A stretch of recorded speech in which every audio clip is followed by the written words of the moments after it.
మాజీ మంత్రి ముద్రగడ పద్మనాభం అంత్యక్రియలు అధికారిక లాంఛనాలతో నిర్వహించాలన్న ప్రభుత్వ నిర్ణయాన్ని ఆయన కుటుంబం తిరస్కరించింది.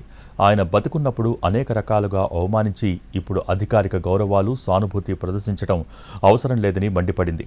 ముద్రగడ అధికారం వెంట పరిగెత్తే వ్యక్తి కాదని, ఆయనను అనేక రకాలుగా వేధించి అవమానించారని వైసీపీ నేత జక్కంపూడి రాజా అన్నారు. ముద్రగడ కుటుంబ సమస్యల పట్ల అసభ్యంగా ప్రవర్తించారని, ఆయన చనిపోయాక వారు మొసలి కన్నీరు అవసరం లేదని అన్నారు. ప్రభుత్వ లాంఛనాలు అవసరం లేదు, ఆయన ఎప్పుడూ కూడా పద్మనాభం గారు అధికారం వెనకాల పరిగెట్టినటువంటి వ్యక్తి కాదు అనేటువంటి విషయాన్ని, వారు చెప్పినటువంటి మాటల్ని ఇవాళ పాత్రికా ముఖంగా అందరికీ కూడా తెలియజేస్తా ఉన్నాం.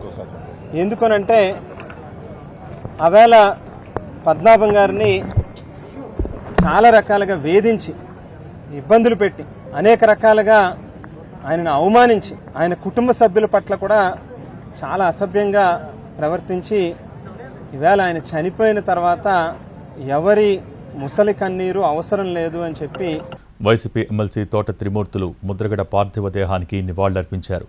ఆయన కుటుంబ సభ్యులను ఓదార్చి సంతాపం ప్రకటించారు.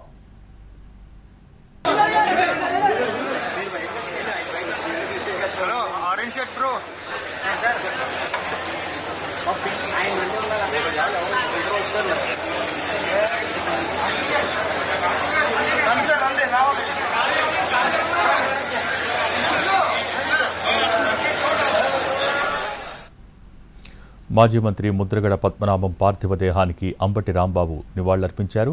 ఆయన కుటుంబ సభ్యులకు సంతాపాన్ని ప్రకటించారు.